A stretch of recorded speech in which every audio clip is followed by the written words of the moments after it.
César, no pude estar el lunes pasado, pido disculpas, con lo cual, bueno, nada, me quedó ahí un poco, me queda ese bache de ver bien lo que vieron, pero igualmente la clase de hoy es como que es un poco ortogonal, o sea, corta un poquito con lo que venimos viendo, pero me parece que es algo que está bueno tratar, que siempre surge en las clases, ¿no? Explicaciones de teoría de inflación, y en general en los cursos de macro se suele obviar la cuestión inflacionaria, al menos en los cursos iniciales, ¿no? Así que bueno. Para ponerte al tanto, nosotros como que llevamos como 3 líneas, vamos con los trabajos que van haciendo los chicos como para activar un poco. Seguimos con el taller el día lunes, fue más expositivo, pero ya estamos completando un formulario del taller y por detrás nosotros viene Silvia, más unos artículos que puse yo hoy, mirando qué es lo que sucede en el cortísimo plazo, digamos, anticipadamente, y a su vez en las series evolutivas del EMAE, en cada una de las unidades de análisis de la casa. Así que hoy diríamos como entrada, digamos, a la teoría de los modelos económicos para resolver también los prácticos en breve. Así que dale nomás. Nosotros no es un modo que no hayamos empleado, es como ir de atrás para adelante, como para todos los chicos, ¿no? Si nosotros vamos modelo clásico, modelo keynesiano, IS/ISF, demanda agregada, oferta agregada, y después vemos demanda agregada, oferta agregada con expectativas inflacionarias. Vamos a entrar por la inflación hoy, o sea que ya lo hemos hecho otros años, entrar de la última parte hacia atrás. Así que rompe con lo que venimos haciendo del taller, pero comienza de atrás hacia adelante, comienza con la parte de teoría económica. Así que bueno, adelante, Ignacio. Dale. Igualmente, César, como la exposición tiene un carácter así más bien cronológico, histórico, voy a identificar las perspectivas que están detrás de cada uno de nuestros modelos macroeconómicos, ¿sí? O sea, esto se vincula igual con los modelos, el modelo keynesiano de cantidades, el modelo de monetarista, ¿sí? Nuevo consenso, y si querés los enfoques más heterodoxos. Dos consultas, César. ¿Puedo compartir pantalla? Sí, podés. Sí. Creo que tenés a la izquierda, porque yo estoy con el celular, todavía no solucioné el tema de mi... Sí, hola Ignacio. Pero... Hola Ignacio, a la izquierda viste que hay dos, está la manito y dos pantallitas. La pantallita que está más a la izquierda es la que te permite compartir. Tocala ahí y arriba fíjate si es o sea, te va a decir todas las alternativas de compartir hasta que encuentres tu archivo abierto. A ver. Espera que yo hago igual y vas a ver qué te dice. Su pantalla completa, su ventana de aplicación. En realidad es tu ventana de aplicación. Ahí está, perfecto. Genial. Bueno, y hago una consulta. A ver, para ustedes también que están ahí. Si yo hago esto, ¿se sigue viendo la pantalla? Sí, nosotros no tuvimos ningún inconveniente con lo que hiciste. O sea, no sabemos qué hiciste, sería. No, yo cambié el PowerPoint para un apunte que tengo. No porque perfecto. Si vos no querés compartir tu otro apunte, vas a tener que volver a dejar de compartir este y volver a compartir el nuevo que quieras. Claro. No, es que el apunte es un apunte para mí. Bien, perfecto. No, dale, listo, no pasa nada. Y, ¿cómo se llama? Si vos lo tenés así, se ve como el PowerPoint cortado. Si vos le pones en la pantallita, se va a ver completo, para aquellos que tenemos celular y somos viejitos como yo. A ver, ahí te mejora la visual, César, a ver. No sé si va a mejorar la visual, no va a mejorar. A ver. No, pero es verdad. Ten en cuenta los grupos, casi grupos de riesgo, por favor. Sí, no. Quedé tranquilo que yo estoy en medio, o sea, tampoco es que estoy... Ahí está, perfecto, Ignacio. Al principio de la curva. Sí, perfecto, ahí está. Muy bien. Algo más que preguntar. Último, Sí, yo ya lo empecé a grabar, Ignacio, tranquilo, ya está. Listo. Listo, perfecto. Ok, bueno, mi idea es presentar brevemente los grandes procesos o oleadas inflacionarias que se dan en la historia, para abordar un poco desde la mirada histórica, que es en definitiva la base empírica para pensar la inflación, en una mirada de largo plazo, y después entrar un poquito en las teorías principales y una tipología, y finalmente un trabajo empírico que analiza el impacto de las distintas teorías en la inflación en Latinoamérica. Entonces, podemos decir que en los últimos 8 siglos, que es más o menos cuando se tiene también registros de precios y demás, la economía global ha experimentado 4 grandes revoluciones de precios, ¿sí? Que en general esas fuerzas fueron acompañadas, ¿sí? O sea, procesos de crecimiento sostenido de los precios por largos periodos, transformaciones estructurales importantes en términos económicos y sociales, ¿sí? Para esto me estoy apoyando en un trabajo de Bernengo. Después, si quieren, yo igualmente voy a pasar las fuentes. El tema es que como esto es una compilación de varias fuentes y algunos trabajos están en inglés, quizás, no estén como de fácil alcance, y por ahí habría que hacer algo para hacer unas notas aisladas. Pero en fin, este trabajo identifica 4 momentos históricos, ¿sí? En el traspaso de la Edad Media al fin del periodo medieval, ¿sí? En la época de las cruzadas, entre el año 1180 y 1350, ¿sí? Luego después del segundo periodo de grandes revoluciones, de grandes revoluciones de precios durante la revolución industrial, y finalmente durante el siglo XX, que va más o menos de 1890 a 1980. En general, los procesos inflacionarios, se dan en largas oleadas de inflación estable y baja, combinadas con episodios de alta inflación e hiperinflación, ¿sí? O sea, la alta inflación e hiperinflación es un evento más bien raro, ¿sí? Y está asociado a grandes crisis y momentos de guerra, colapso de la parte estatal, etc. La primera revolución de precios, recuerden que es una etapa donde está recién forjándose el capitalismo, sobre todo el capitalismo mercantil. Los modelos ahí predominantes eran modelos de tipo malthusiano, o sea, donde la explicación estaba dada por elementos reales asociados al crecimiento demográfico, ¿sí? Y que argumentan que el crecimiento poblacional y una relativa estancamiento de la tecnología disponible, y por lo tanto de la posibilidad de aumentar la producción de bienes, que en ese momento eran fundamentalmente bienes agrarios, o sea, bienes producidos, bienes alimenticios, conducía a una disminución de los rendimientos y, si se quiere, un aumento del precio de los granos, ¿sí? Por una cuestión de indisponibilidad para aumentar la producción, ¿sí?, de esos bienes para satisfacer las necesidades poblacionales. Es decir, una inflación da fundamentalmente por el lado de la demanda. Y así como el crecimiento poblacional o la aceleración del crecimiento poblacional determinaba un aumento de los precios por presiones de demanda, también de forma simétrica la caída de la población a finales del periodo por hambrunas, epidemias y guerras generaba caídas en el precio de los granos. Fundamentalmente, que en ese momento era el bien central, ¿sí? O sea, los bienes alimenticios y en particular el de los granos, ¿sí? Hasta ese momento, igualmente, estas interpretaciones, que provienen de historiadores, no tanto de economistas, ¿sí?, los cambios monetarios, sin embargo, no tenían implicancias en este marco fuerte, ¿sí? Ya para la segunda revolución de precios, que se asocia con el momento de descubrimiento o la colonización de América, para ponerlo en términos más correctos, ¿sí?, aquí ya sí empiezan a ganar preponderancia las explicaciones más monetaristas, o que se conocen como bullionistas.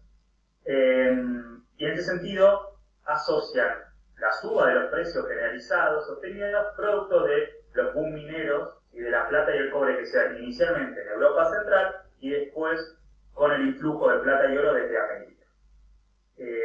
Como que se empieza a esquematizar la primera teoría cuantitativa del dinero, ¿sí?, en lo que se conoce como la escuela de Salamanca. Sin embargo, también seguían primando visiones alternativas que están más vinculadas con esta tradición malthusiana, que tienen otra perspectiva del dinero. Es decir, mientras que la teoría cuantitativa del dinero focalizaba la explicación en la cantidad cantidad de dinero disponible. En ese momento el dinero era un bien de uso y bien de cambio, o sea, no era solamente un bien de cambio, sino que también era de uso, ¿no? El oro y la plata y el cobre, con el cual se acuñaban las monedas, su cantidad, y ellos, como el dinero era físico esencialmente, veían que había una proporción entre la cantidad de dinero y los precios. Pero esta visión alternativa decía, no, en realidad el dinero es endógeno, es decir, va al revés la causalidad. Los precios que se determinan, ¿sí?, por las condiciones de producción y demás, es decir, por las cosechas, el rendimiento de las cosechas y la demanda, si se quiere, pero en todo caso por fenómenos reales, determinan el nivel de precios y ese nivel de precios determina cuánto circulante hace falta para satisfacer la demanda de dinero, la demanda del dinero transaccional. Y de hecho ellos vislumbran que este periodo, que finaliza a mediados del siglo XVII, ¿sí?, empieza a verse, o sea, una merma en el proceso inflacionario asociada a las malas cosechas, las crecientes hambrunas, enfermedades y guerras que hacen disminuir las presiones de demanda.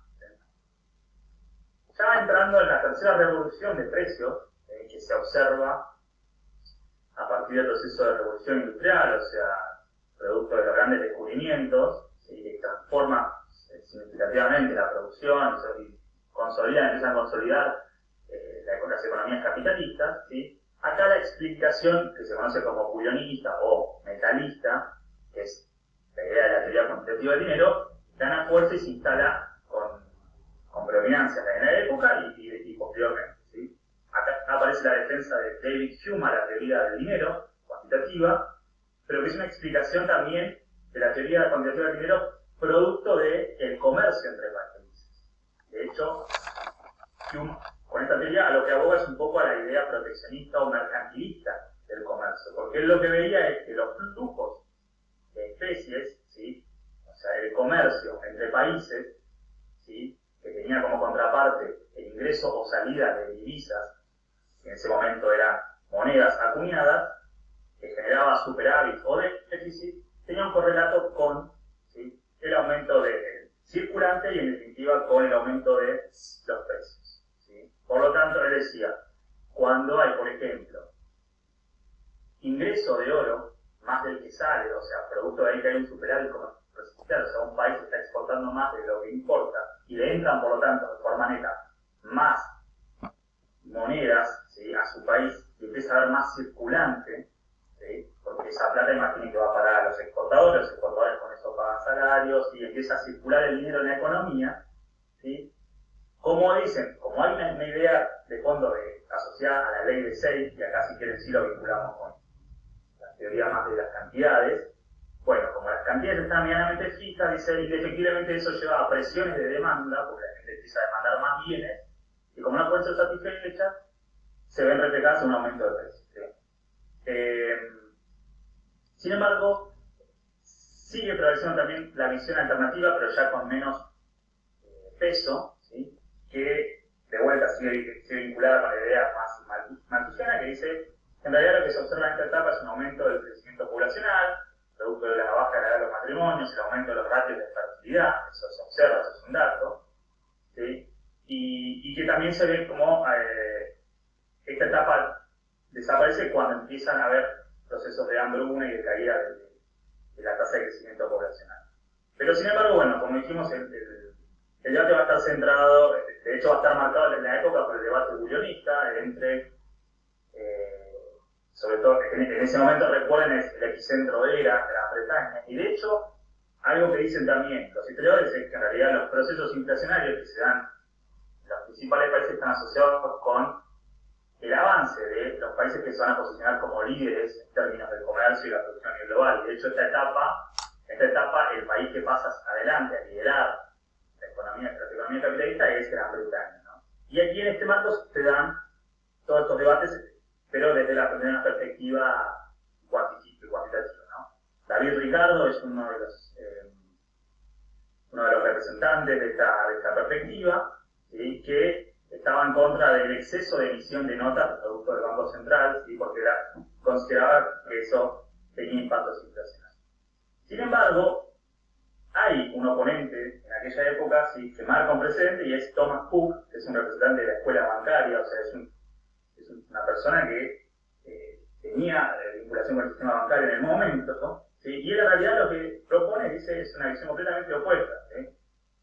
Él dice, en realidad la cantidad de circulante que hay no determina los precios, sino que es al revés. Depende de los precios, y estos de las malas cosechas, del tipo de cambio nominal, ¿sí?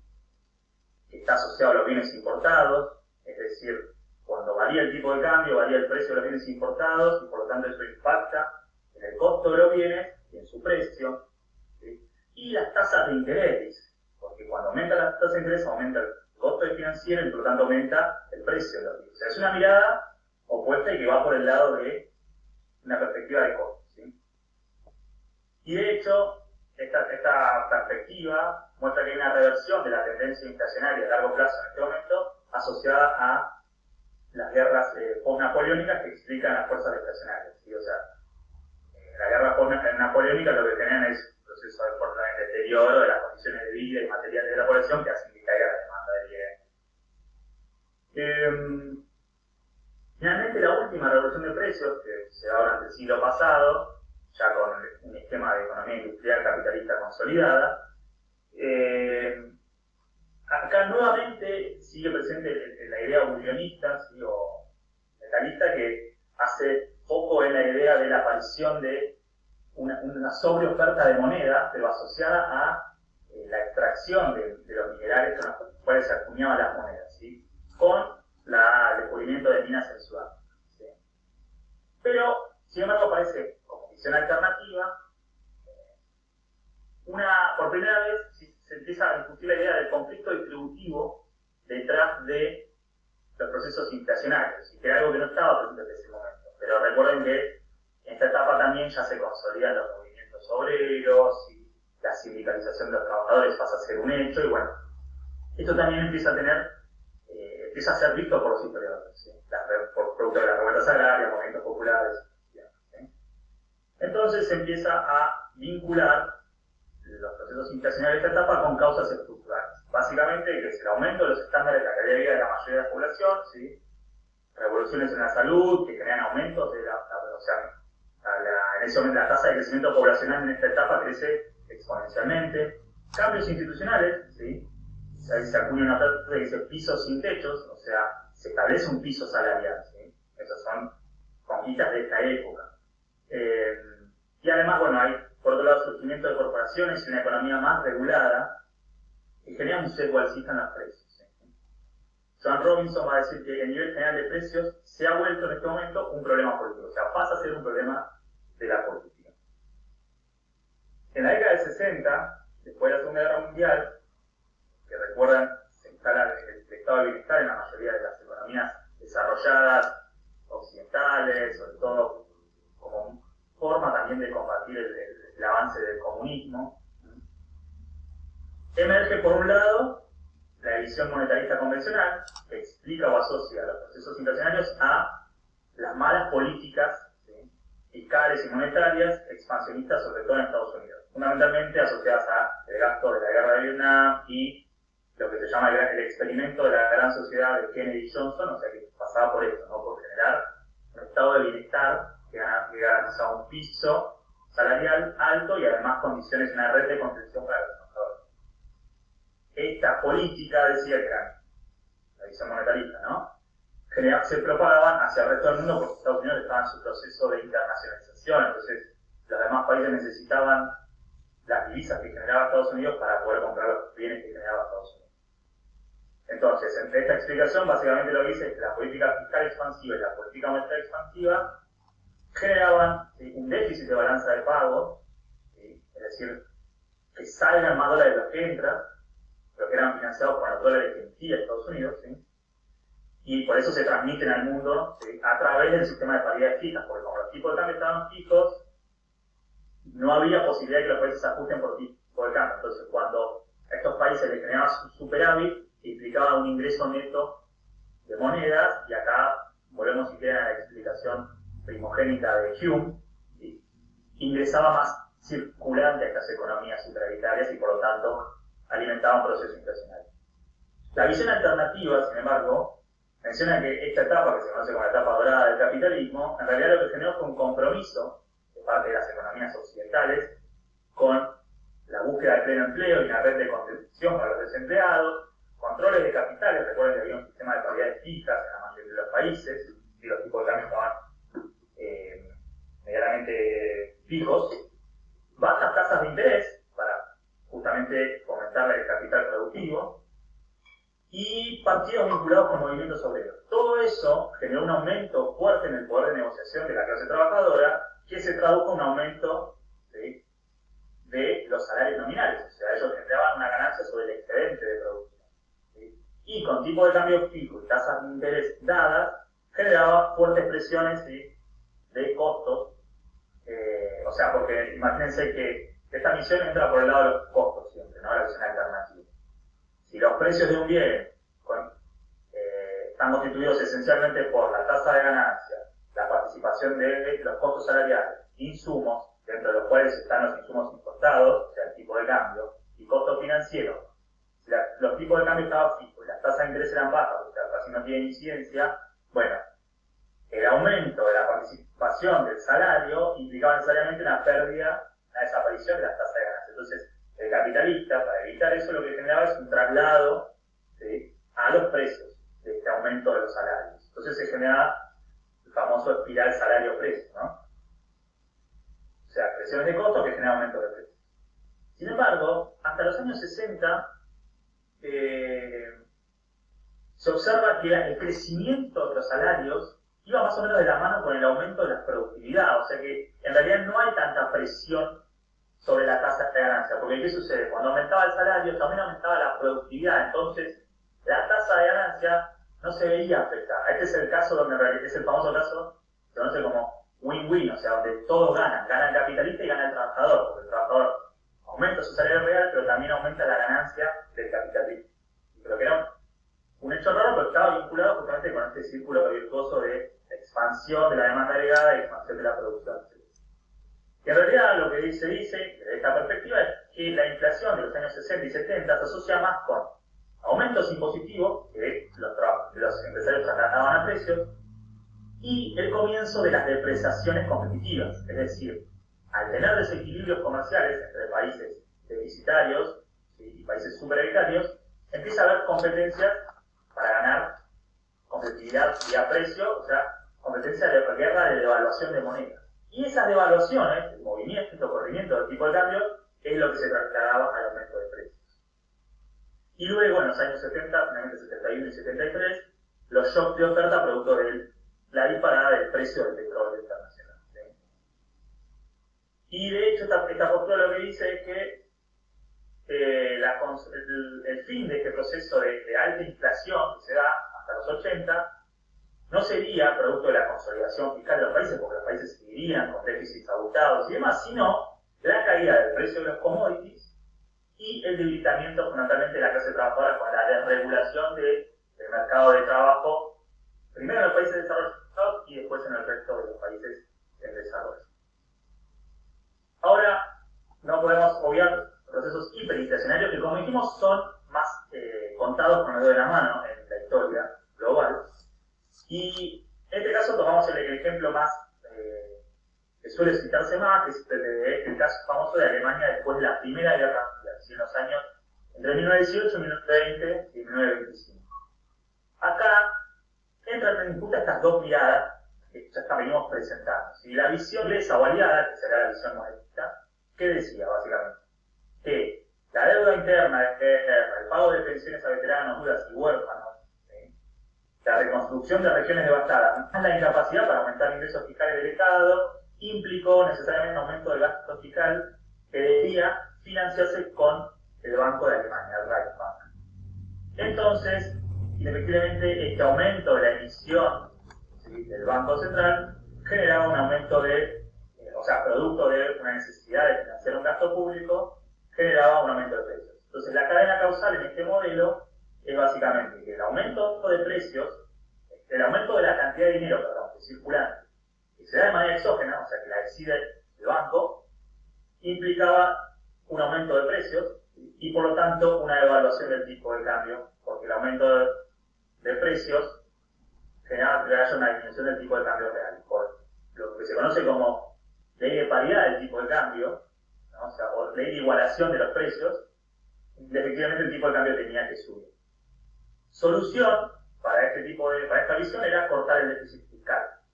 Sin embargo, algunos defensores de esta teoría, la teoría cuantitativa del dinero, para este caso, reconocen que el aumento de los precios fue y empezó anteriormente a la emisión monetaria. Por lo tanto, no se estaría dando esta relación causal.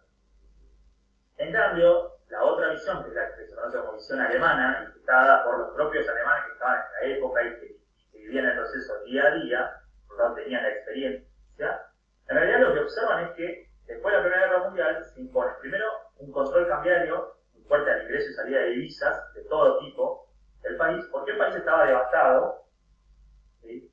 Y tenía fuertes imposiciones de deuda y compensación a los países que salieron ganando por lo que se conoce como las imposiciones del Tratado de Versalles.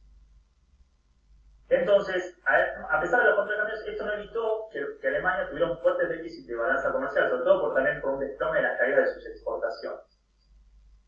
Este aumento del déficit de balanza comercial y pérdida de divisas permanentes, que recuerdan son limitadas, necesariamente debió verse ajustado por un aumento del tipo de cambio. Entonces, lo que primero se observa es que en realidad hay un aumento del tipo de cambio que rápidamente, recuerden, por aumento del precio de los bienes importados se traduce en un aumento de los precios domésticos, y eso, el aumento de los precios generales de la economía, o sea, de toda la canasta de bienes, lleva a una mayor demanda de dinero, ¿sí?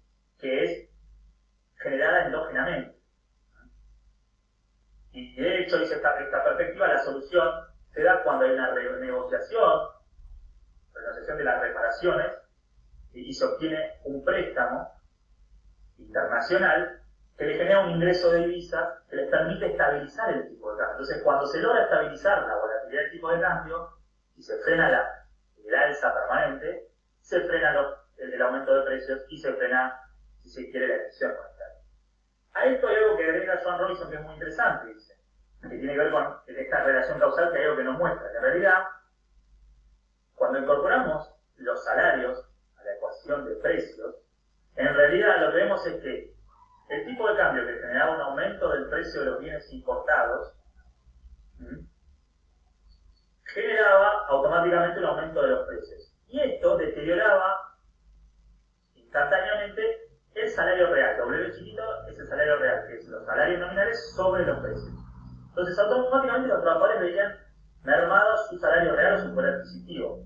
Entonces, iban a negociaciones, porque Alemania tenía, en ese momento y sobre todo tenía un gobierno más socialista y fuerte, que tenían capacidad de negociar recomposiciones salariales. Esas negociaciones y recomposiciones generaban que haya un aumento del salario o del peso de los salarios en el precio, en la estructura de los precios, que los capitalistas nuevamente llevaban a traducción a los precios. Y por lo tanto esto se generaba una espiral salario-precio que se reproducía hacia dentro de toda la economía. ¿Sí? Y además estamos viendo que en realidad en el medio hay un conflicto distributivo. Ahora, tenemos un poco estas dos perspectivas que, como vemos, están presentes en los análisis de la historia económica y que tienen como dos grandes vertientes, ¿no? La teoría cuantitativa por un lado y los enfoques que son distintos, pero que tienen que ver con enfoques más malthusianos o de costos. Vamos a ver un poquito en detalle qué es la teoría cuantitativa rápidamente. La teoría cuantitativa esencialmente considera que las fuerzas de transmeditación son el trade-off, ¿sí? O esa capacidad para regular el nivel de producto, el nivel de actividad y el nivel de inflación. Y que también se asocia con la intención de los policy makers, o sea, los hacedores de política, los que están en los cargos políticos, para sostener niveles de pleno empleo por cuestiones de motivaciones políticas, ¿sí? Porque eso les conviene, les genera un rédito. Y eso, si que se quiere, incluso hoy está, o sobre todo en los años 80 se explicaba que está detrás de la inflación persistente en los países en desarrollo, ¿sí? O sea, Esta mirada en general, o sea, la teoría cuantitativa del dinero, la teoría monetarista, que se basa en esta teoría cuantitativa, pone el foco en, o sea, tiene una perspectiva metodológica individualista y pone el foco en las motivaciones subjetivas detrás de las personas que hacen política, ¿sí? Lo cual es algo para cuestionar, pero bueno, y es algo en lo que no hacen foco las otras perspectivas, sino que lo hacen en elementos históricos e institucionales. Esta mirada lo que dice básicamente es que la política monetaria, de aumentar la cantidad de dinero, ¿sí? ¿Para qué? Para bajar la tasa de interés, aumentar la inversión y aumentar el producto y el nivel de empleo, tiene efectos a corto plazo. O sea, reduce el nivel de desempleo a corto plazo, pero determina una inflación a largo plazo.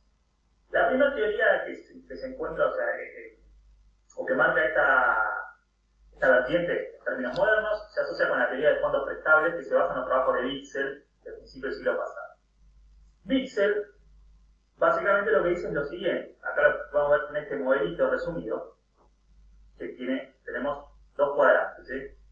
Este cuadrante representa el sistema bancario. Él tenía una mirada del sistema bancario, ¿sí? O sea, por eso se llama teoría de los fondos prestables, ¿sí? Como los fondos que se generan, ¿sí? Se prestan y se canaliza la inversión. Y este es el mercado que no existiría en la realidad, donde se intersectan la inversión real, o sea, la demanda de inversión productiva, y el nivel de ahorro o una función de ahorro social. ¿Qué sucede? Él parte de una idea que es la siguiente. Dice que los bancos determinan la tasa de interés a la que prestan dinero, ¿sí?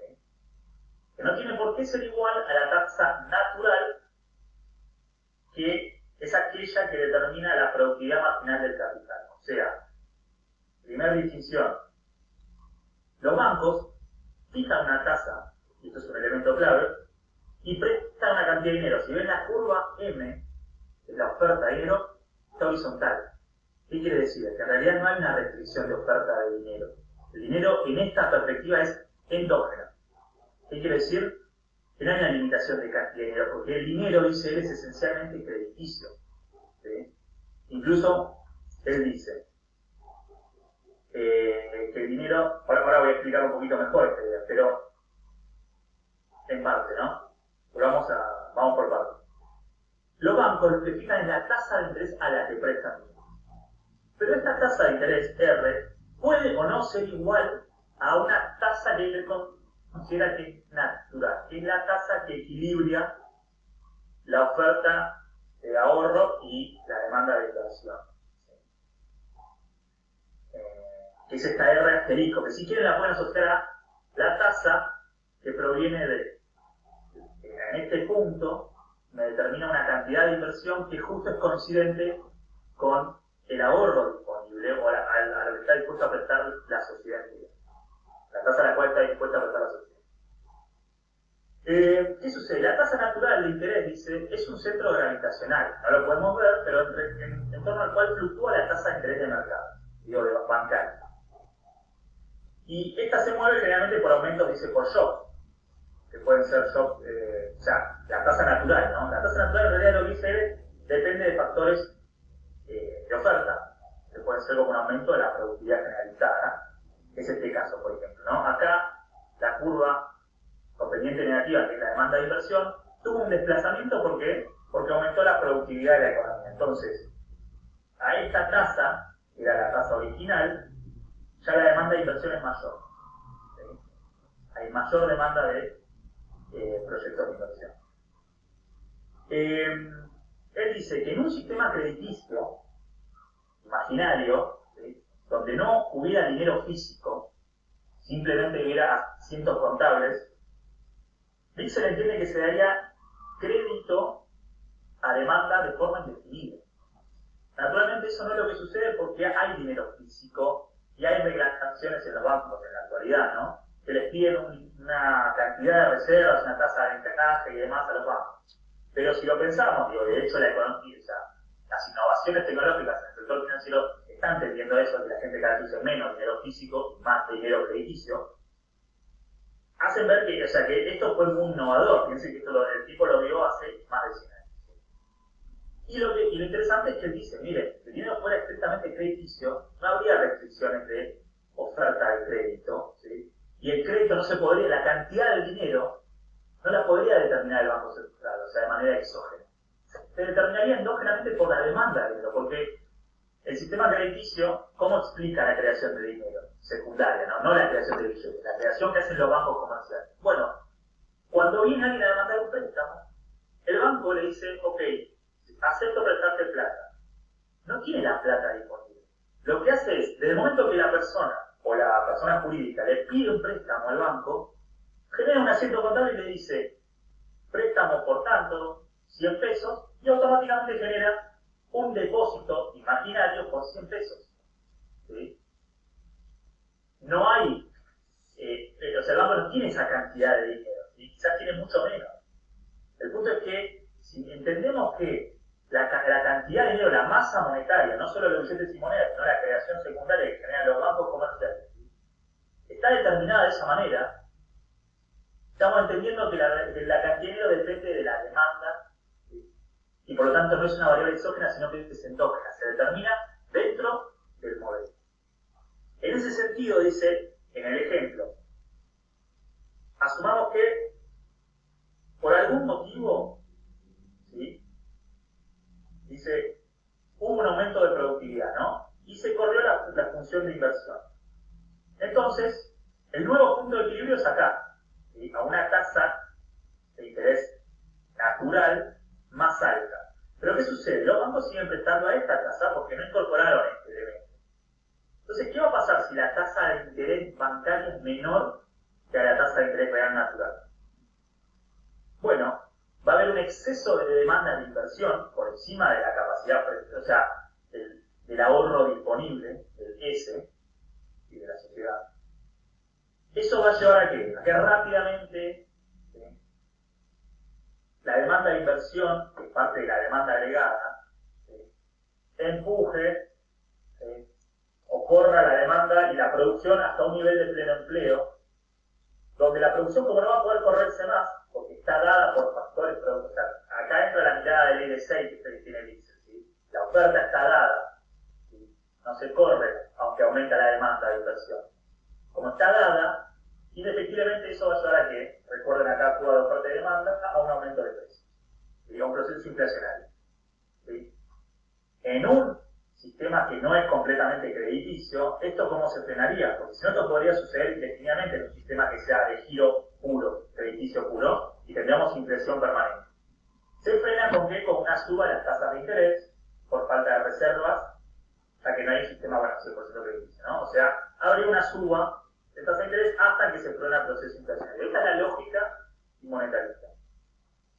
Y lo mismo, bueno, lo inverso para un caso deflacionario, ¿no? Sería por tasa de interés muy alta. A su vez, el proceso inflacionario, y este que decimos por aumento de la demanda, lo que genera, por el aumento de los precios, es que haya una caída del consumo, porque recuerden que el salario real es salario sobre precios. Si crecen más rápido los precios que el salario, se contrae el poder adquisitivo de los salarios, y por lo tanto las personas pueden consumir menos. Si pueden consumir menos, están generando, dice, un ahorro forzoso. Esto es algo medio, o sea, esto no se da en el marco keynesiano, ¿sí? Pero como estamos diciendo que el ingreso está dado, si cae y se contrae el consumo, la otra partecita es aumento de ahorro forzoso, se dice, en esta visión. Entonces eso estaría generando un aumento de, un corrimiento de la curva, perdón, un aumento de la curva, un traslado sobre la curva, hasta igualar el nivel, ¿sí?, de inversión de equilibrio, o sea, correspondiente con una tasa de interés natural de equilibrio. Es interesante que a esta visión, Keynes, ¿sí?, a pesar de que él en su teoría busca despojarse de todas las perspectivas que él considera clásicas, pero que en realidad es lo que nosotros llamamos monetarista, neoclásica, él no va a despojarse de sí, de hecho lo va a mantener. O sea, y él tiene, Keynes adhiere a una visión similar donde hay un proceso de inflación por demanda y donde el ajuste, o sea, él considera que cuando se llega a un punto de pleno empleo, las predicciones de demanda generan inflación. Estamos viendo acá, ¿sí? Bueno, esta visión, ¿sí?, no va a ser hegemónica porque hasta la Segunda Guerra Mundial no va a haber ninguna visión hegemónica. Después de la Segunda Guerra se impone el keynesianismo y se instala idea de la curva de Phillips, que surge del estudio de Phillips. Phillips lo que vio es que en un periodo de 30 años aproximadamente hay una relación negativa entre la evolución de los salarios y la evolución de los precios. Que después se traduce en una evolución realidad del nivel de desempleo e inflación. Y que hay un nivel de desempleo en el cual los precios están estables. ¿Sí? Recuerden, un nivel de desempleo se asocia con un nivel de producción. Friedman, que es el padre del monetarismo moderno, Milton Friedman, va a decir que esa tasa se llama tasa natural, en analogía a la tasa natural de Wixel. Recuerden, Wixel tenía una tasa de interés natural, él va a decir que hay una tasa de producto o de desempleo natural. Acá hay una idea, una formalización, si se quiere, de esta idea. Esta es la tasa de crecimiento de los salarios reales en función negativa del desempleo. Y cómo los precios también están en función de los salarios y de la productividad. Pero no le damos mucha importancia. Sucede que Friedman y Phelps rápidamente anticipan, y ese es el mérito de ellos, el fracaso de la curva de Phillips, y sugieren que en realidad la relación solo tiene validez, o sea, esa relación no es estable, dicen. No podemos controlar el nivel de inflación y mantener un nivel de desempleo mucho tiempo por abajo del desempleo que dicen natural. ¿Sí? Ellos dicen que eso se puede hacer solamente en el corto plazo, pero que en el largo plazo no existe ese periodo. Y acá incorporamos lo que mencionaba César, ¿sí? Friedman propone aumentar, ¿sí?, la curva de Phillips por expectativas. Y básicamente lo que dice es que en realidad, ¿sí?, las personas, los agentes, forman expectativas mirando la inflación pasada. Es decir, miran la inflación pasada y ajustan. Los agentes, realmente los formadores de precios, ¿no?, las empresas, forman los precios de hoy en función de la inflación.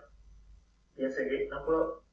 Esto es la inflación en T-1, o sea, el periodo anterior. La inflación de hoy depende de la inflación anterior menos un coeficiente que ajusta por, esto se llama brecha del desempleo actual y el desempleo natural.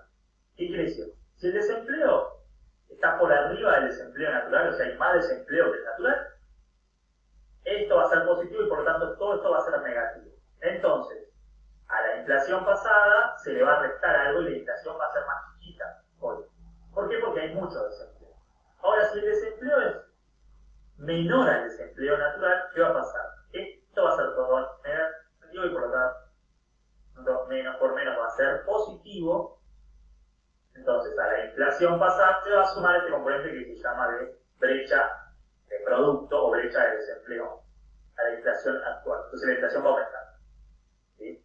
Nairu se le llama a este desempleo natural, ¿sí?, porque son las siglas en inglés. Entonces dice, bueno, que los shocks monetarios y la idea de hacer política monetaria expansiva, aumentar la oferta de dinero, solo tiene efectos de corto plazo en el nivel de actividad. Hay lo que se conoce como ilusión monetaria, ¿sí? ¿Qué quiere decir ilusión monetaria? Que las personas se sienten, ¿sí?, inicialmente, cuando aumenta la cantidad de dinero, más ricas porque tienen más dinero en la mano, ¿sí?, y eso hace que aumente la oferta de trabajo, que aumente el producto, pero esa ilusión monetaria se esfuma en un siguiente periodo cuando la gente se da cuenta que en realidad también aumentan los precios. Entonces, como aumentan los precios, existen aumentos salariales, hay presiones inflacionarias y aumenta la inflación que te hace volver al producto natural. Acá podemos ver, este es el grafiquito tradicional, ¿sí? La primera curva es la curva de Phillips, tradicional.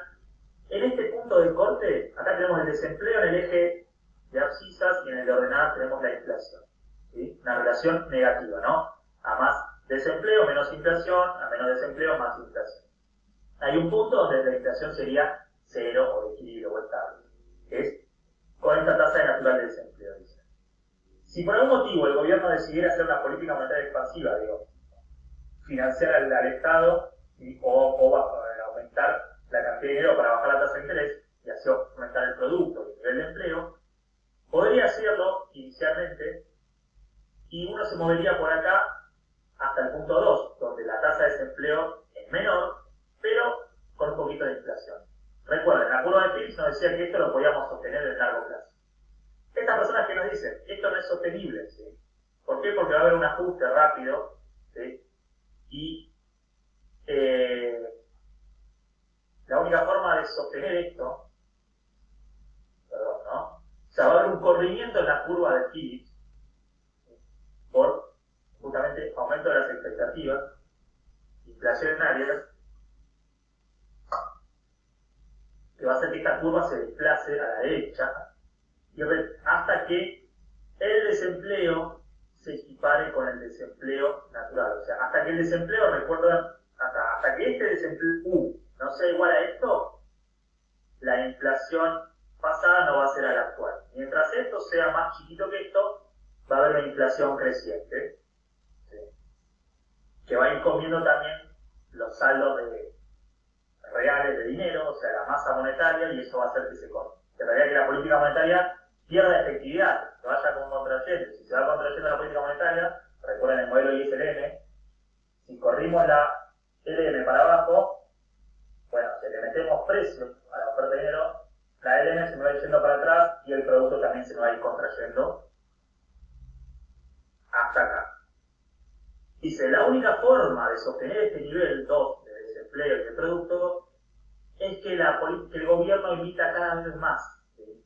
Y genera un proceso de aceleración inflacionaria, o sea, que me lleve a ubicarme acá, y después acá, y después acá, entonces una escalada de una aceleración de la inflación, que cada vez aumente más, pero bueno, eso es obviamente sostenible, ¿no? Esta revolución de las expectativas racionales, esta idea de Friedman la va a llevar a un extremo Lucas, ¿sí? Robert Lucas, que fue como el padre de la revolución de las expectativas racionales. ¿Qué dice él? Básicamente, o sea, el argumento es el mismo, las conclusiones son las mismas, pero lo que dice es que directamente los agentes no forman expectativas mirando para atrás, ¿sí? Sino que lo hacen mirando para adelante. Y acá es donde entran las expectativas racionales. O sea, ¿por qué? Porque los agentes son racionales todo el tiempo y tienen información completa y entienden todo lo que pasa a su alrededor. Entonces, salvo que haya falta de información que la oculta, desde esta perspectiva siempre el malo es el gobierno, el Banco Central. El Banco Central hace una política y no la avisa, no la anuncia, esa información no llegó a los agentes, pero ellos rápidamente se incorporan, ¿sí?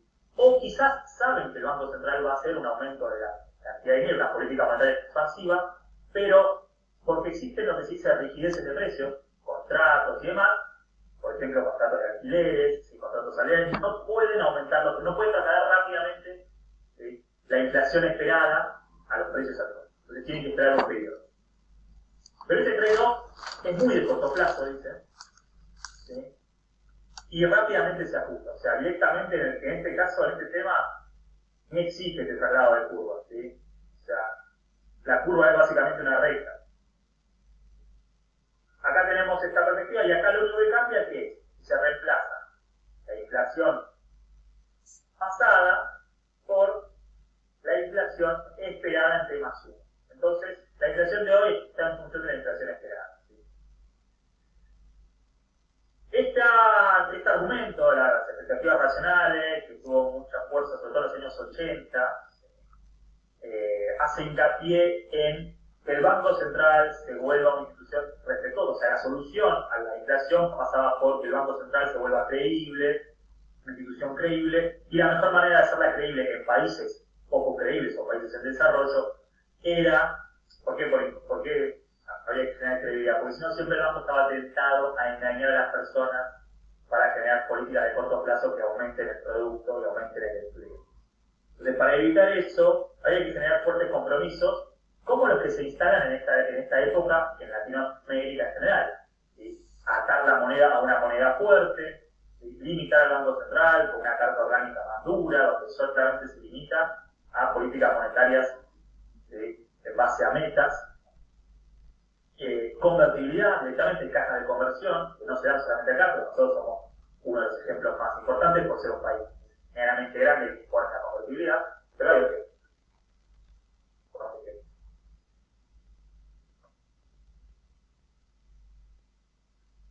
que más allá de las críticas, viendo efectivos y demás, bueno, hay Vicente Martí, que también fue dominante por lo menos hasta los años 90. Dentro de las heterodoxas hay muchas perspectivas.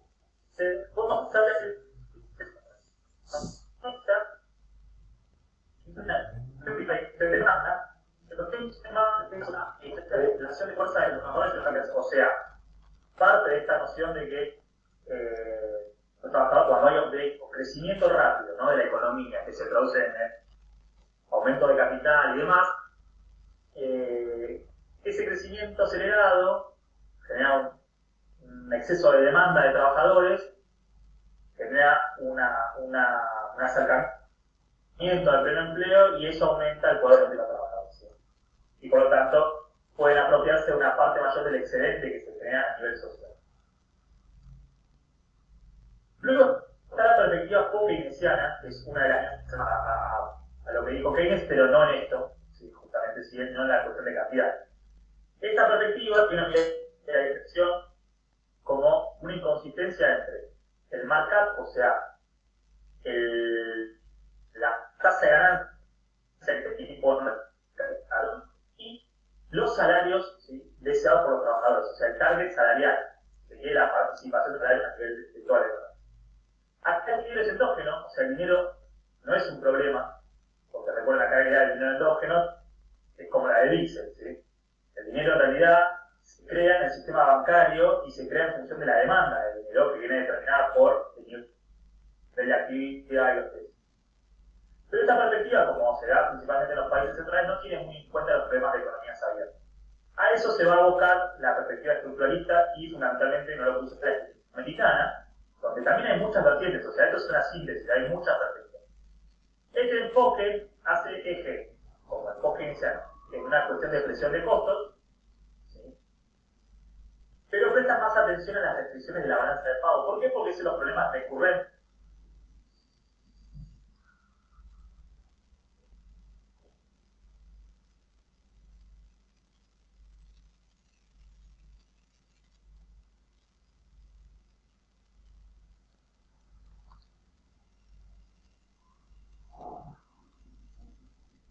concentrada en la propiedad de la tierra. O sea, como había una propiedad muy concentrada en la tierra, los productores tenían una ganancia extraordinaria, y la renta sobre todo, producto de las condiciones de fertilidad de la pampa húmeda, etc., que no lo llevaba a la necesidad de invertir más. Entonces, cuando había un proceso de crecimiento y demanda de alimentos, se encarecían y se encarecía el salario y se encarecían los costos de producción de otros bienes y se traducía a todos los bienes.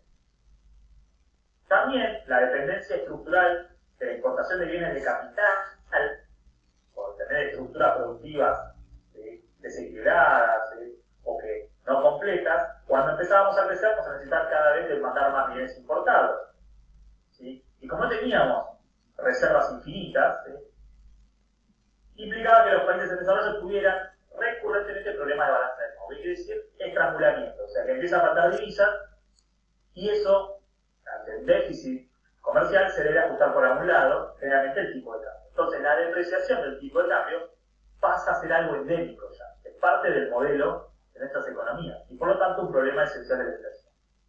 En suma, en líneas generales podemos decir que la estructura de la propiedad de la tierra y la dependencia de divisas internacionales son los problemas centrales del conflicto social, que se resuelve ulteriormente por la inflación. Es decir, todas estas perspectivas coinciden en que la inflación es esencialmente el resultado de un conflicto sobre la distribución del ingreso.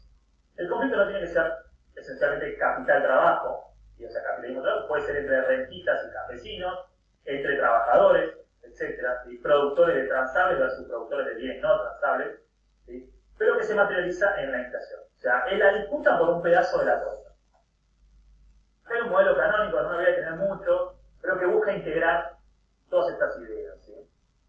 Después, si quieren, ustedes lo ven bien o me hacen consultas, es un modelo que toma las nociones de Kalecki, que es un autor muy importante de la economía heterodoxa, ¿sí?, que busca diferenciar justamente la inflación. En esta primera ecuación vemos que la inflación en un periodo depende de una proporción de la inflación en los alimentos o los bienes agrícolas y la contraparte de la inflación en los bienes manufacturados. O sea, para esta perspectiva es muy importante la diferencia entre bienes alimentarios, o sea, bienes que no son reproducibles en el corto plazo y bienes que son reproducibles.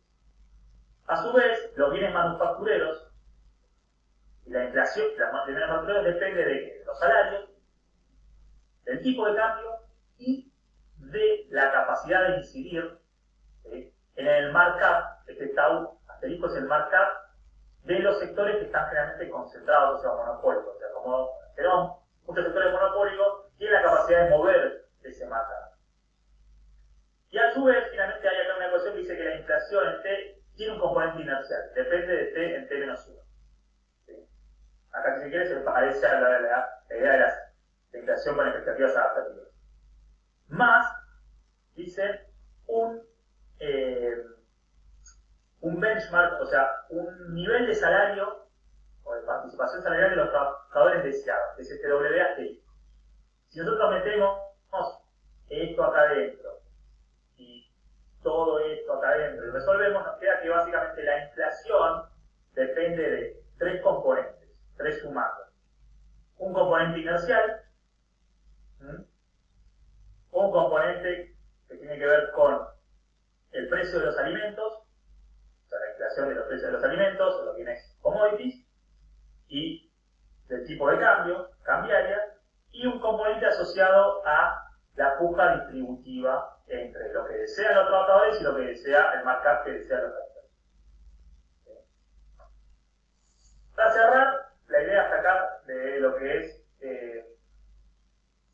la cuestión como es teórica, está en inglés, yo les pido disculpas, lo voy a pasar a castellano, pero no tuve tiempo, de clasificación de las teorías de inflación en función de estos conceptos, ¿no? ¿Cómo miran la inflación? Si es por demanda, demand pull significa presiones de demanda, cost push significa presiones de costos, y su perspectiva de dinero exógeno o dinero endógeno. Podemos ver que entre las que tienen una perspectiva de dinero exógeno, o sea, donde la autoridad monetaria puede controlar la cantidad de dinero, y además las inflaciones de demanda, bueno, son esencialmente las teorías monetaristas, ¿sí? La Escuela de Salamanca, la teoría cuantitativa del dinero, la idea de inflation gap de Keynes y la curva de Friedrich. El marxismo entra en lo que es presiones de costos porque considera que tiene que ver con la puja distributiva, pero tiene una mirada de dinero exógeno, ¿sí? O sea, considera que el dinero es controlado. Y acá hay algo que se llama neocapitalistas, que no lo mencionamos. Es una corriente bastante polémica que considera que el Estado tiene el poder de manejar la cantidad de dinero. O sea, igual es muy interesante esta perspectiva. Y luego, en lo que tiene perspectiva de dinero endógeno, vamos a tener a los neomalthusianos, Wiesel, la idea primogénita o la teoría de los fondos prestables.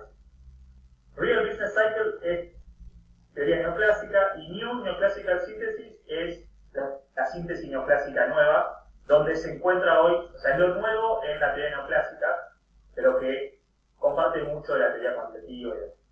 Y acá, en este cuadrante de abajo a la derecha, tenemos la teoría estrictamente heterodoxa, ¿sí? Balanza de pagos, la escuela de balanza de pagos, que es la escuela alemana, que es la que tiene la interpretación de la hiperinflación alemana, la estructuralista, dentro de las cuales hay muchos, los modelos escandinavos, post-keynesianos e inercialistas. Hasta ahí con esto. Si quieren, hacemos una pausita o quieren seguir. Yo porque por ahí es un poco mucho y podemos hacer un mini descanso. O comentarios. No sé si quieren hacer comentarios hasta acá. Si no, mi idea es, para lo que queda, mostrarles un trabajo que justamente busca medir todos estos factores explicativos de la inflación para Argentina y para América Latina. ¿Les parece que sigamos o no? No sé, para mí en este momento, excelente, Ignacio.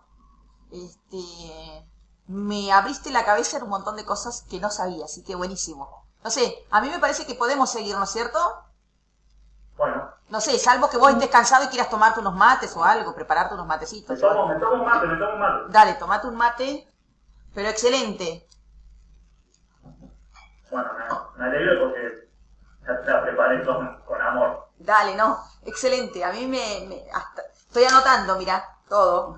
Así que... Se me enfrió el mate, pero bueno. No, viste que se enfría, que en el termo se enfrían los mates igual. No, mi termo es el no termo. Ah, está bien, es un termo... No, pero igual, no hay con qué darle a los termos. Igual a esa clase que dio el profesor, ¿la van a subir al aula? Sí, yo la estoy grabando, así que la subimos. Ah, Tuve un cortecito nada más, pero es minúsculo, igual queda toda la transparencia, así que las filminas, dijera el presidente, están bien grabaditas. Así que perfecto. Sí, ¿no?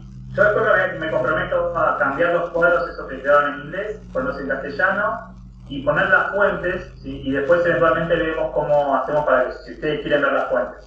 Si no, me parece que por ahí no es necesario porque son muchas fuentes distintas y capaz. Sí, me parece que no es... Igual el cuadro de inglés también, ponelo así como está, así ya Sí, lo se entiende. subimos mañana. Si son muy pocas palabras y digamos, existe Google y además son términos bastante conocidos para nosotros, la mayoría de bueno, sí, aparte quedó cuando vos ibas de última, en Google Translate pone sí. las palabras. Sí, aparte hiciste la traducción cuando estabas hablando, así que quedó en el audio, así que no te preocupes. Dale. Bueno, de mi excelente inglés.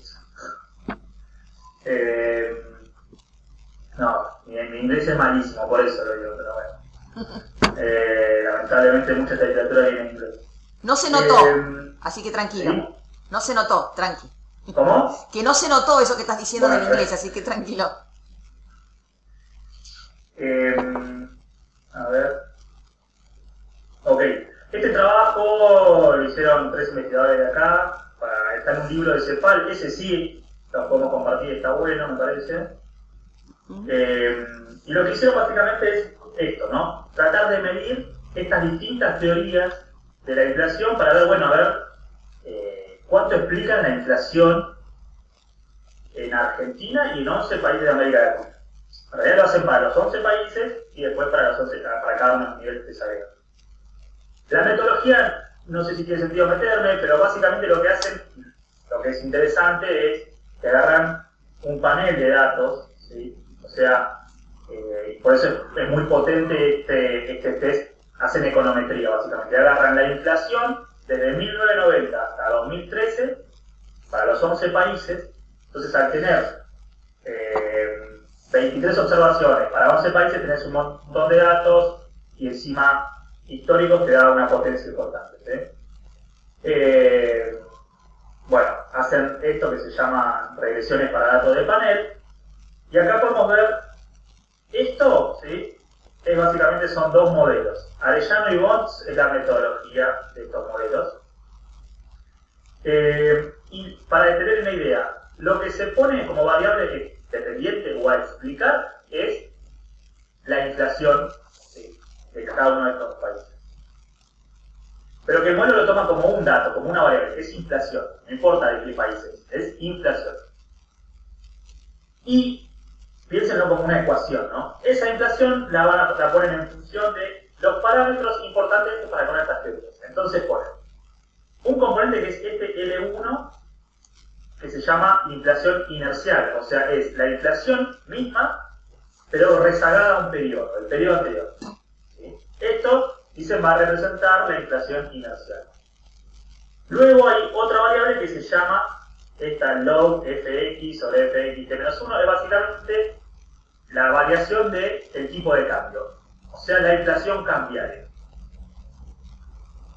Luego hay otra que incluye los precios internacionales. Los precios con un asterisco son los precios internacionales. La variación de los precios internacionales es como la inflación importada, si se quiere, por los precios de los commodities, los bienes alimenticios. Son los bienes que se transan y que tienen un precio fijado internacionalmente.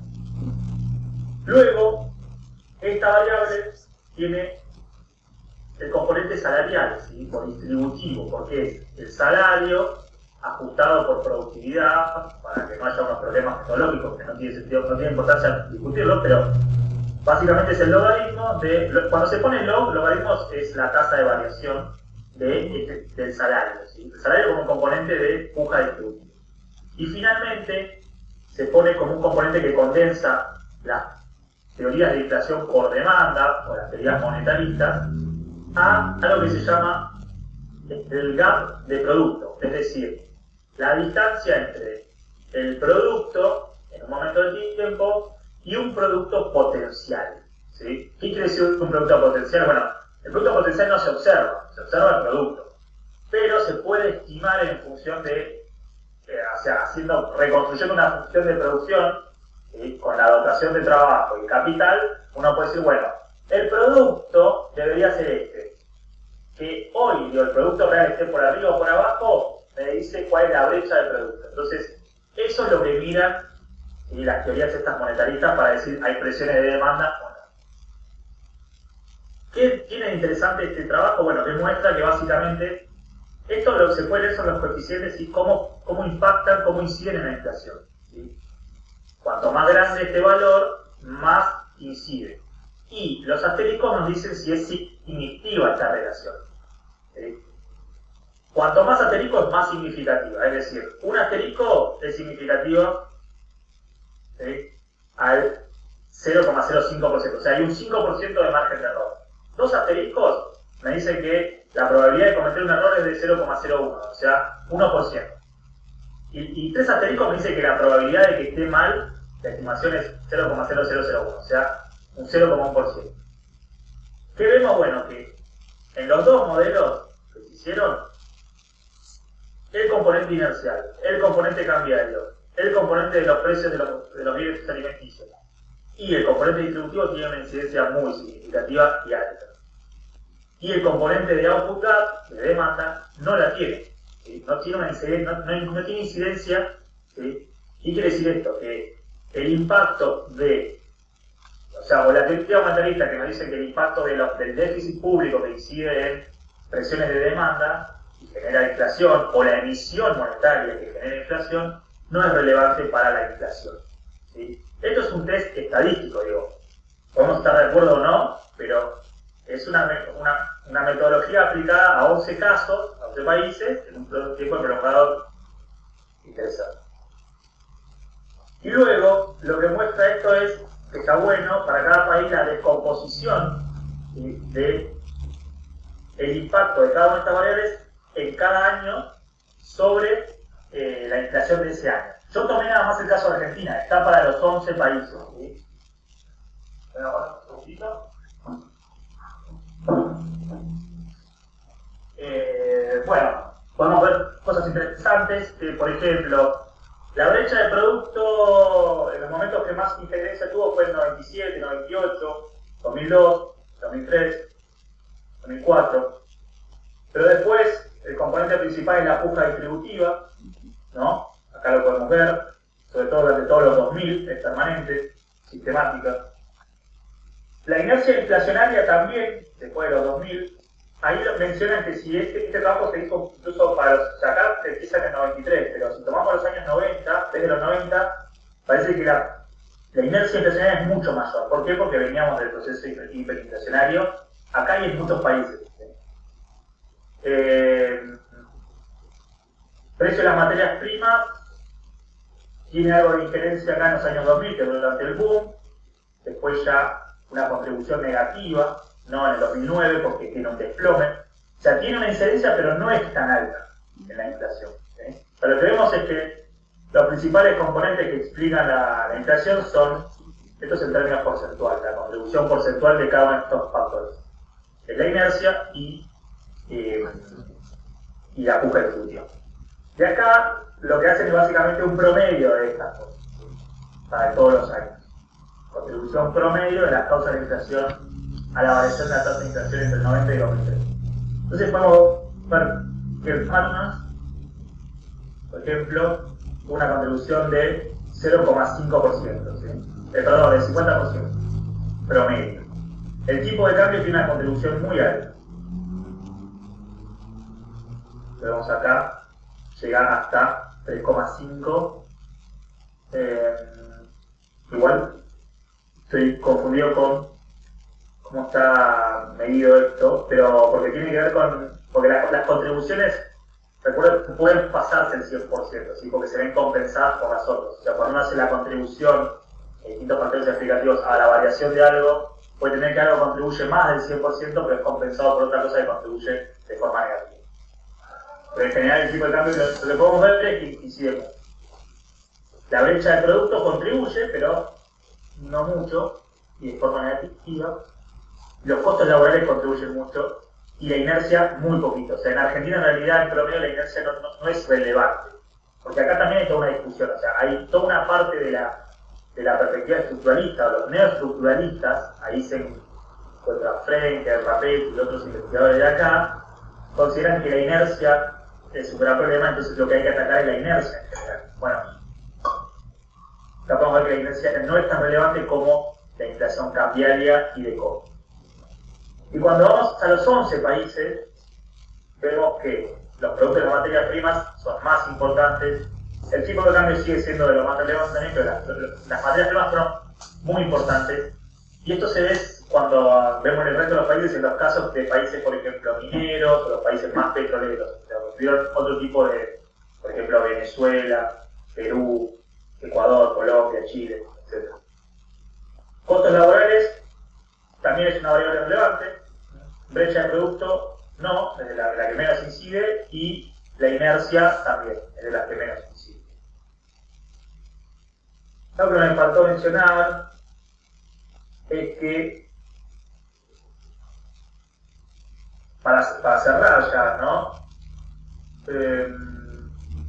Mientras que la teoría monetarista, la solución que propone siempre para frenar la inflación es frenar el gasto, y ustedes saben que desde la perspectiva keynesiana, frenar el gasto público o reducir el gasto y reducir la demanda agregada, lo que tiene es un impacto directo en el producto y en la creación de empleo. O sea, implica directamente generar un aumento del desempleo.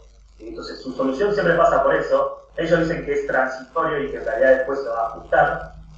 Pero mientras que la propuesta de monetarista, monetarista pasa por reducir el gasto y para frenar la inflación, las propuestas heterodoxas tienen justamente una combinación de elementos para atacar estos factores. Para frenar la inflación inercial, por ejemplo, consideran necesario un momento, porque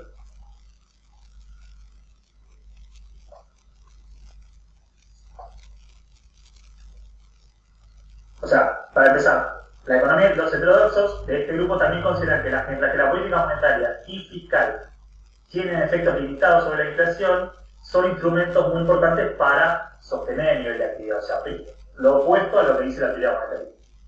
Y entonces, para controlar la inflación, lo que proponen es, en cuanto a la inflación inercial, es eliminar la indexación, o sea, cuando se instala la inercia, se instalan en realidad prácticas asociadas a ajustar los contratos en función de índices, y eso es la indexación de contratos, en general los contratos salariales.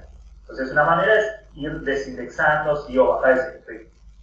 Luego, pero también tiene que ser una combinatoria, ¿no? Esto también debe combinarse con una reducción de los efectos de los shocks de oferta.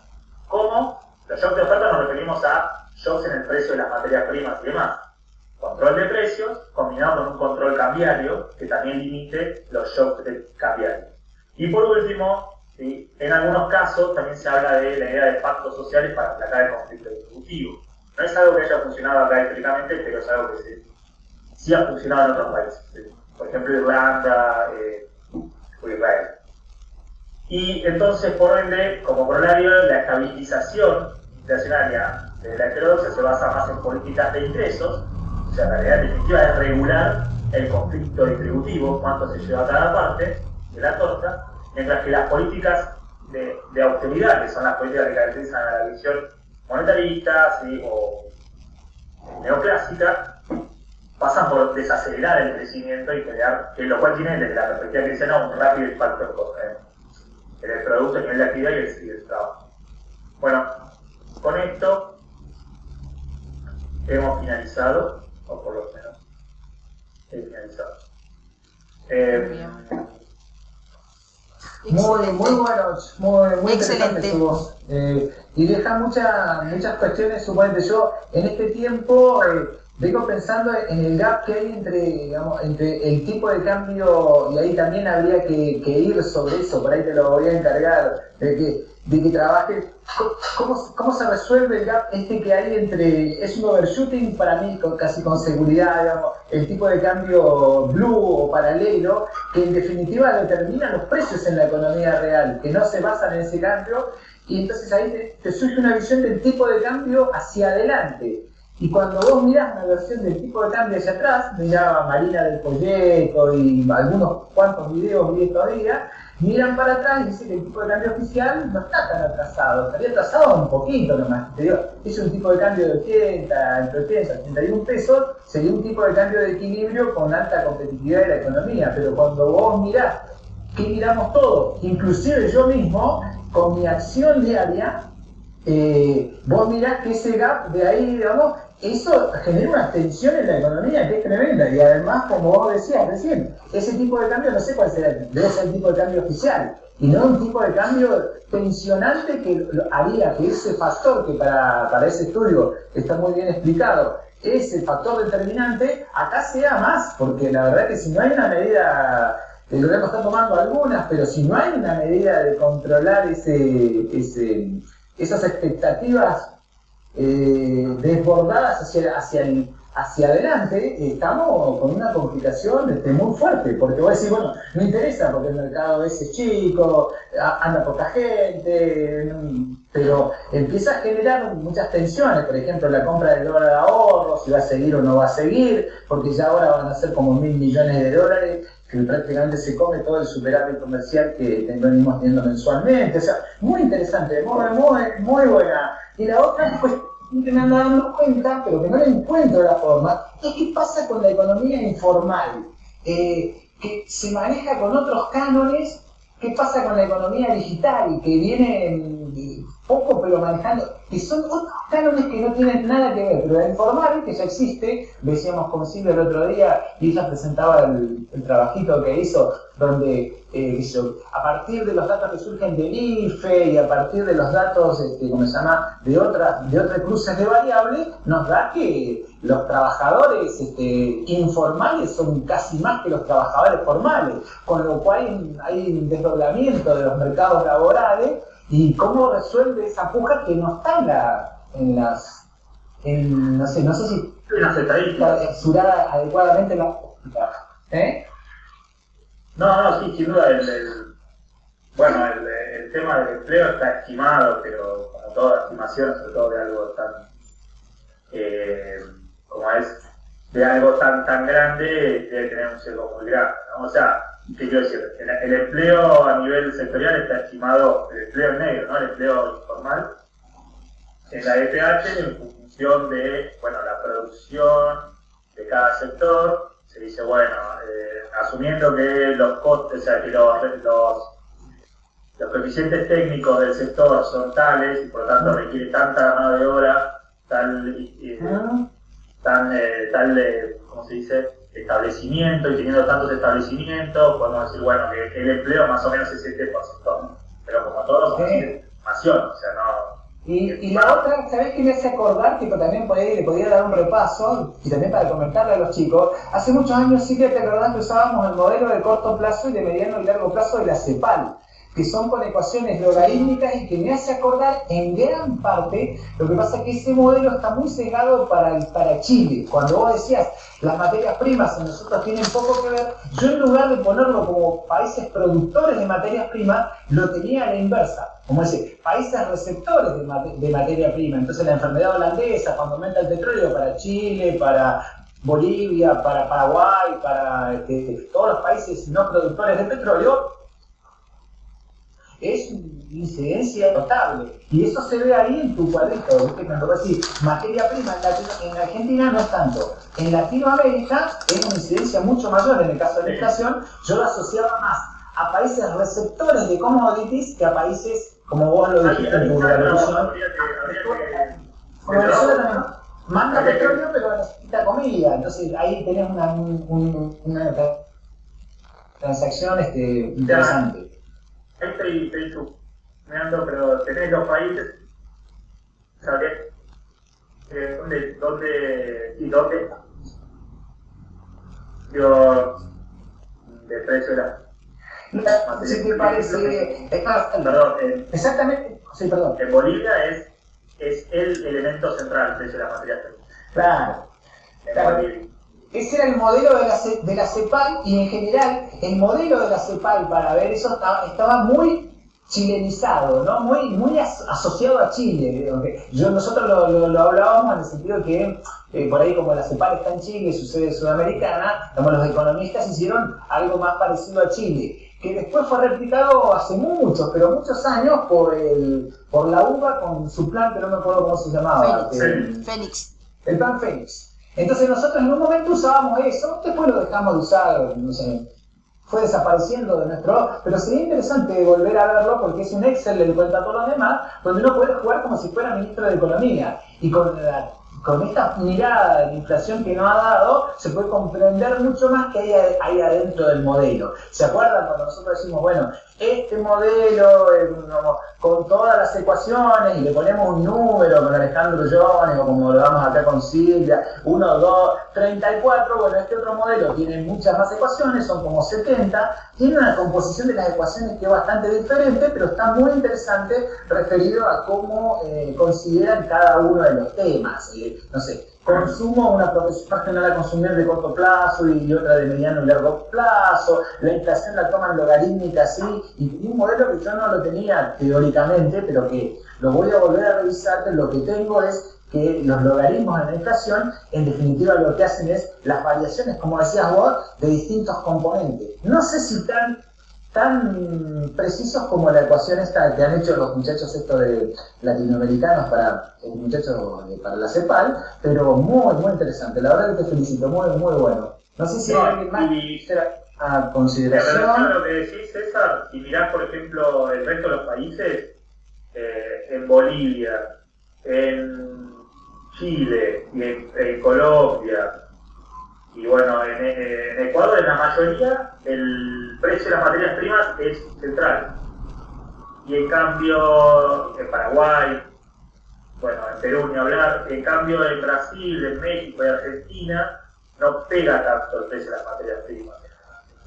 Ese era el sesgo que me queda de memoria, porque hace como 10 años que no lo veo, pero me había quedado eso, que primero que era muy cegado la chilena, y segundo, la incidencia enorme que tenía en lo que ellos llamaban uno de los escenarios de la pandemia holandesa, digamos, que tiene que ver con el aumento de las materias primas a nivel mundial, que lo volví a ver en 2007-2008, pero desde ese momento hasta el presente no lo volví a ver más. Así que lo voy a repasar, y si es pertinente, por ahí vamos a yo de hecho hace poco también había visto otro trabajo, ahora no me acuerdo dónde, pero también cuando hacía un análisis sobre, porque a raíz es un trabajo medio ya un poco viejo, de unos años, cuando estaba instalada toda la idea del boom de los commodities, ¿no? Y como en realidad todos los países crecieron producto de, atraccionados por el boom de los commodities, este trabajo buscaba desmenuzar un poco eso y en realidad muestra que cuando uno analiza los términos de intercambio, o sea, no solamente el precio de los bienes que exporta, sino de los que importaba,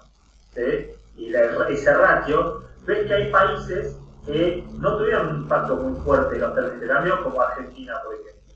Y en cambio, los países, como decís, productores de petróleo, o sea, o exportadores de petróleo, como Venezuela, Colombia y demás, o exportadores de mineral, como Chile, ¿sí? O Colombia también, bueno, ahí en esos casos sí fue mucho más pronunciado, porque los commodities esos también dieron un salto mucho más pronunciado que las commodities agrícolas, ¿viste? Me alegro mucho, no sé si Silvia, vos querés hacer alguna apreciación, y alguno de los chicos si quiere hacer alguna pregunta, pero la verdad que adelante, por favor. Por favor. No, a mí me pareció excelente, Ignacio. Excelente en cuanto a la apertura, digamos, en cuanto histórica, y esta última parte me resulta una pregunta, pero no a vos, digamos, una pregunta a mí misma y de intriga, ¿no? Los países que no tienen o que no sufren inflación así habitualmente como los países, así, por ejemplo, los latinoamericanos, ¿será que no tienen ninguno de estos elementos como ni la inercia, ni la puja distributiva, ni la cuestión de o sea, qué es lo que ellos tienen, digamos, que nosotros no tenemos, que hace que ellos puedan sostener precios más o menos estables y a nosotros nos resulte tan difícil, digamos, ¿no? Si será una cuestión de algunas cuestiones de la economía real, como puede ser ser productores nosotros de bienes primarios y que, bueno, etcétera, etcétera, o si hay una cuestión de mayor poder de los estados frente a los poderes económicos. O sea, es una pregunta que me hago a mí misma, digamos, ¿no? ¿Qué tendrán ellos que a los países latinoamericanos especialmente y a otros, pero bueno, en el caso nuestro particularmente, nos cuesta tanto sostener niveles de precios más o menos estables, ¿no? O sea, está bien, debe ser estructural, ¿no? Pero sí. ¿dónde está? O sea, yo no te puedo... No, obvio, por eso te digo que es una... Pero, o sea, sin... Es como una... ¿qué quiero decir? O sea, de acuerdo a cada una de las teorías, la explicación es una y la solución es una, ¿no? O sea, la teoría monetarista te va a decir, no, lo que pasa en países como Chile, Colombia y demás es que tienen mayor responsabilidad fiscal y monetaria, entonces por eso no tienen una inflación desbocada. La teoría estructuralista te va a decir, no, lo que pasa es que en esos países no hay conflicto distributivo. O sea, quiere decir, no hay búsqueda de los trabajadores de apropiación del Claro, por eso. Ya. Pero yo por eso digo, el trabajo lo que tiene de bueno es que en realidad es un trabajo empírico. Claro, no sí. metodológica que se puede hacer, pero es un trabajo que no busca modelizar, sino que digo, o sea, sí tiene una modelización, pero digo, busca testear empíricamente la correlación Está muy bueno. entre la inflación y los factores explicativos. Y te muestra cómo en algunos países pesa mucho el conflicto distributivo y en otros no, pero probablemente porque no lo hay, o sea. Claro, sí. No, me pareció re interesante el trabajo, ¿no? O sea, porque vos me decís, yo te digo también, está bien, o sea, digo, sin duda que la inflación es un problema, todo eso, yo no estoy diciendo que no, pero hay que ver también qué estamos comparando, porque si comparamos, por ejemplo, no sé, países como Perú con Argentina, bueno, ¿cuál es el salario piso en Perú? Claro. ¿Cuáles son las tributarias en Perú? ¿Cuál es el salario piso en Argentina? Claro. ¿Cuál es el salario promedio en Argentina? ¿Se entiende? Claro, sí. ¿Cuál es el nivel de sindicalización en Perú? ¿Cuál es el nivel de sindicalización acá? ¿Cuál es el nivel de formalidad en Perú y el nivel de formalidad acá? O sea, que está asociado con la estructura productiva. ¿Qué sectores hay en Perú y qué sectores hay acá? Sí.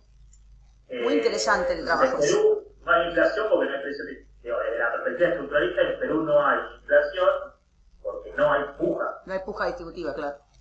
Sí. Muy interesante. Además, ojo, también la apertura comercial, o sea, no solo que no hay puja, digo, también la cuestión cambiaria es muy importante. Países que están muy abiertos al comercio internacional, que tienen libre comercio, tratados de libre comercio, como los países de la Alianza del Pacífico, sus precios internos están regulados por los precios internacionales. Claro. Tienen muchos bienes importados que regulan el precio de los bienes domésticos. Países como los nuestros, Brasil, como Argentina o Brasil, si querés, que regulan más el comercio, bueno, los precios están más influenciados por las barreras arancelarias, por el nivel de monopolización o concentración. Sí, es todo ¿no? No, pero muy interesante. Ese último trabajo me pareció muy bueno.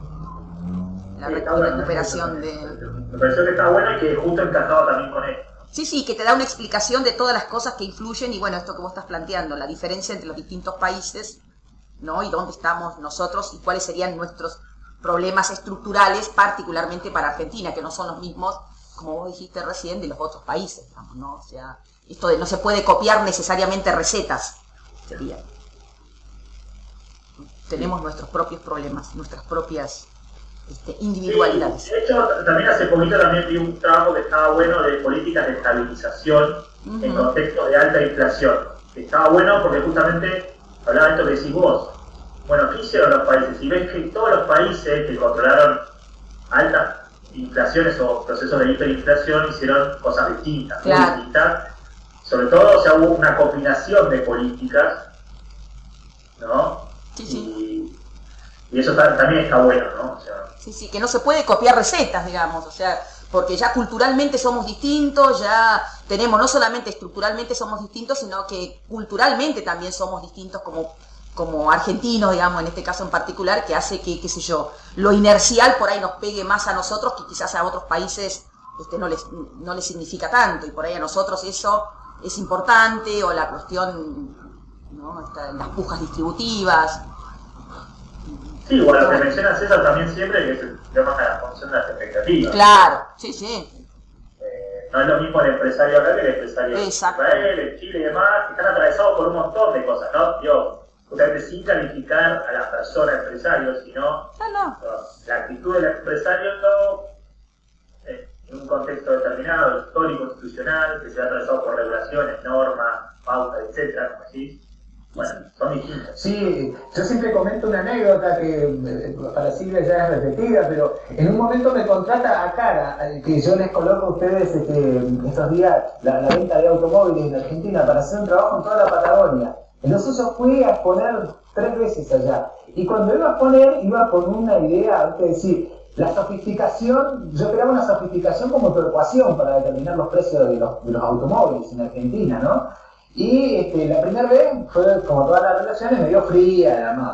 Después me invitaron a comer, más o menos estábamos, la segunda vez ya era mejor y la tercera vez ya era, digamos, chancho amigo, digamos. Pero en definitiva lo que me quedó a mí, que yo iba con una expectativa de ver la sofisticación con la que determinaban los precios de los productos, y me tocó estar, era gobierno, me parece que era de Néstor, la primera parte del gobierno de Néstor. Entonces era más o menos un razonamiento así, que trato de transcribirlo como yo lo escuché en ese momento, ¿no? Bueno, a ver, Néstor Kirchner va a poner control de precios, entonces, bueno, este mes, ¿cuánto está el auto? Está, a nivel internacional está, los impuestos tal, y acá le ponemos un 9, más un 7, más un 6. Y después, que seguramente nos va a pedir que, como se llama, que hagamos una rebaja, ya lo tenemos implementado. Pero 9, 7 y 6 era como si dijera 14, 13 y 12, o 3, 2, 1, o no sé, cualquier número, o sea, no salía de ningún lugar. Entonces yo me volví, digamos, me pagaron, pero me volví destrozado moralmente, porque los empresarios argentinos son como el carnicero. Yo veía a mi mamá cómo le ponían los precios y decía, bueno, esto le pongo 50 y más o menos era así, una industria que se supone muy potente, digamos, es la segunda industria exportadora detrás del complejo sujeto. O sea, estamos hablando de que no son, y los tipos tampoco no eran ningunos caídos del catre, pero la formación de precios como vos bien decías ahí en un determinado momento, este poder cuasi monopólico, porque realmente en la cara se definían los precios de todas las empresas, cuando la teoría decía que son un oligopolio, pero se definía en un solo lugar, que era esa comisión de concesionarios de autos de la República Argentina. Sí, tal cual, o sea, sí. Hay colusión entre las automotrices, que son varias, pero no son infinitas, como decís. Y bueno, ahí tenés otro tema, que es el tema de la extranjerización, ¿no? Porque el precio pasa a estar dolarizado, porque en realidad ellos necesitan garantizar una rentabilidad. Entonces no les importa si, por ejemplo, si el dólar se disparó acá 100%, eso se traslada automáticamente al valor de los autos. Y vos decís, pero ¿cuál es la racionalidad si tus costos por ahí no aumentaron el 100%? No, yo tengo que generar una ganancia determinada o un ingreso determinado. También en función de eso están los premios a los trabajadores de acá, de la automotriz de acá, etc. Es complicado. Bueno, chicos, ¿alguna pregunta más para Ignacio? Te agradezco, ¿no? Muy bueno estuvo, muy interesante. Vamos a tratar de traducirlo también al PowerPoint y después cuando veamos los modelos vamos a hacer una bajada por lo menos interpretativa, vos después me corregirás de todo esto, dónde entra en cada una de las cosas que nosotros estamos enseñando, pero la verdad que está muy bueno como para ampliar temas en una complejidad tal que yo me quedo como, por lo menos mi conclusión. En líneas generales me voy mucho más convencido de un discurso que tenía, pero que nosotros lo tenemos como una mirada integral de los problemas, ¿no es cierto? Entonces, un problema integral no se resuelve con medidas parciales. Y eso va para todo, digamos. Y uno dice, bueno, y ahora vamos a ir con el impuesto a la renta de riqueza. Entonces yo le decía el otro día, una chica que comienza, que el otro día compartíamos con Silvia, dice, ¿qué va a dar, Andrea, el sistema tributario? El sistema tributario no puede ser analizado por uno de los impuestos, debe ser analizado en forma conjunta. Listo. Y lo que queda acá, digamos, que nosotros lo venimos sosteniendo, pero no con tanta pertinencia, es que la inflación es un fenómeno multidimensional y hay que hacer políticas combinadas. Y que depende de cada uno de los países. Y eso me parece muy interesante respecto a un discurso monocorde que sea que la inflación tiene una sola variante, que es la monetaria, que a mí me ha tocado discutir, digamos, por radio o por otros lugares, con gente que te manda esa. No, está todo mal lo que decís, mira, cortamos el déficit público, cortamos la emisión del dinero y la verdad que cuesta mucho explicar eso, digamos, no lo entiendo porque ya lo he hecho, pero... Así que muchas gracias, chicos. Si tienen alguna pregunta, así como también, como decís, poner un control cambiario, no atender la problemática de otro lugar, terminar, como si te terminas generando una brecha cambiaria que es sostenible, bueno. Claro. Yo soy futbolista, digamos, futbolero, digamos, de la liga de fútbol. Entonces digo, estos planes, Mostaza Merlo es un técnico de fútbol para las chicas mayoritariamente, que sacó a Racing campeón después de, creo, 30 y pico de años. Y Mostaza Merlo decía, y Mostaza ya va a salir campeón Racing. No, dice, paso a paso. Entonces, el paso a paso es bueno para ciertos momentos, como decir, primero resolvemos la deuda, segundo resolvemos esto, tercero resolvemos, ahora vamos por la economía del conocimiento que nos va a generar el desarrollo, y hace 6 meses que tienen parada en el Senado una ley de la economía del conocimiento que deja, digamos, sin efecto, que dejó un punto muerto a la Argentina, porque no se ponen de acuerdo en pavada, digamos, Lustó y los otros, porque están discutiendo otras cosas.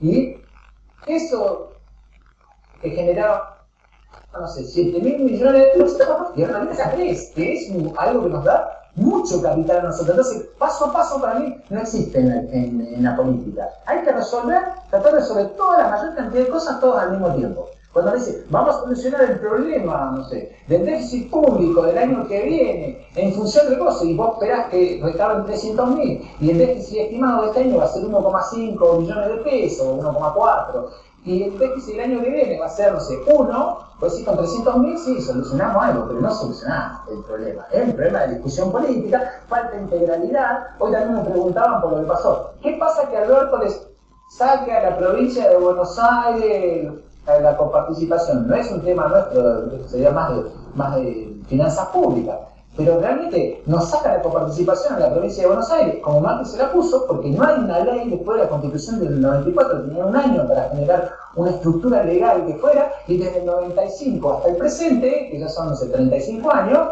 2005, 25 años, no digo, 2005, 2015, 25 años no tenemos una ley de coparticipación federal. Entonces, a Alberto se le decía ayer, dice, bueno, no sé, te saco el chupetín. Y ven el otro. Y eso, digamos, hace a la institucionalidad de un país, hace a todo un conjunto, pero hace una deuda de la democracia, que nuestros representantes no discuten el fondo, discutimos la forma, sí, si está, mamá, y las discusiones son de forma y no de fondo. Y las discusiones son puntuales por algún tema y no integrales. Yo lo escucho ahora, digamos, la moda periodística local es preguntarle a todos los representantes de Cambiemos si va a estar de acuerdo o no, para después decir, no ve que Cambiemos está con los grandes intereses y los capitalistas, pero nunca escuchar decir, sí, loco, ¿cuándo discutimos la ley de coparticipación? ¿Cuándo discutimos un sistema tributario? ¿Cómo es un sistema tributario en los tres rangos?